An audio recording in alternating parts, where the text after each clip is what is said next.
Hi friends, నేను మీ సాయి ప్రసన్నని. Welcome back to my channel.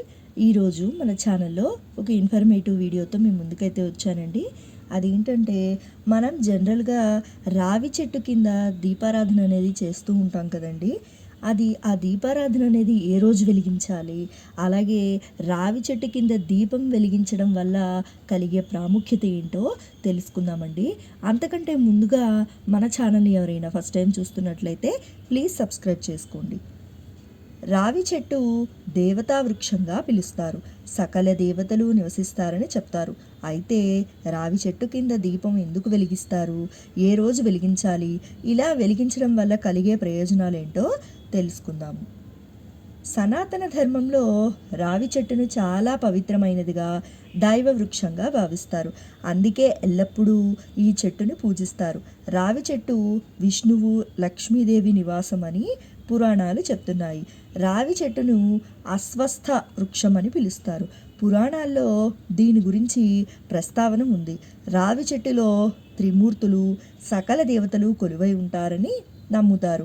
అలాగే రావి చెట్టు కింద పూర్వీకులు నివసిస్తారని, దాని చుట్టూ ప్రదక్షిణలు చేయటం వల్ల అన్ని రకాల పాపాలు తొలగిపోతాయని నమ్ముతారు. రావి చెట్టు కింద దీపం వెలిగించడం వల్ల అనేక విధాలుగా మేలు జరుగుతుందని పురాణాలు పేర్కొంటున్నాయి. రావి చెట్టు కింద దీపాలు వెలిగించడం వల్ల దేవతల ఆరాధన జరిగినట్లు భావిస్తారు. ఇలా దీపం వెలిగిస్తే లక్ష్మీదేవి సుఖ సంతోషాలు ప్రసాదిస్తుందని నమ్ముతారు. రావి చెట్టు కింద నిత్యం దీపం వెలిగించడం వల్ల జీవితంలో డబ్బుకు, ఆహారానికి కొదవ ఉండదని భావిస్తారు. ముఖ్యంగా సాయంత్రం పూట రావి చెట్టు కింద దీపం వెలిగించడం వల్ల పితృదేవతలు ప్రశాంతంగా ఉండి కుటుంబంలో ప్రశాంత వాతావరణం నెలకొనేలా ఆశీర్వదిస్తారని విశ్వసిస్తారు. మరి శనివారం రావి చెట్టు కింద దీపారాధన ఎందుకు చేస్తారో తెలుసుకుందాము. శనివారం రావి చెట్టు కింద ఆవ నూనె దీపం వెలిగించడం చాలా ప్రత్యేకతను సంతరించుకుంటుంది. ఆవ నూనె దీపం వెలిగించడం వల్ల శని దోషం ముగుస్తుందని నమ్ముతారు. నిజానికి రావి చెట్టును శనిదేవుని చిహ్నంగా భావిస్తారు. జాతకంలో శని దోషం ఉన్నవాళ్ళు ప్రతి శనివారం రావి చెట్టు కింద ఆవ నూనె దీపం వెలిగించడం మంచిది. ఏలినాటి శని ప్రభావంతో బాధపడేవాళ్ళు శనివారం రావి చెట్టుని పూజించి దాని కింద దీపం వెలిగించడం మంచిది. అసలు రావి చెట్టును పూజించడం వల్ల కలిగే ప్రయోజనం ఏమిటో తెలుసుకుందాము. రావి చెట్టుకి శనివారాల్లో నీరు పెట్టడం వల్ల లక్ష్మీదేవి ఆశీస్సులు లభిస్తాయి. కానీ పొరపాటును కూడా ఆదివారం రావి చెట్టుకు నీరు సమర్పించకూడదు, తాకకూడదు. బ్రహ్మపురాణం ప్రకారం రావి చెట్టుని పూజించడం వల్ల త్రిమూర్తులను పూజించిన ఫలితం లభిస్తుంది. అలాగే బృహస్పతి అనుగ్రహం కూడా లభిస్తుంది.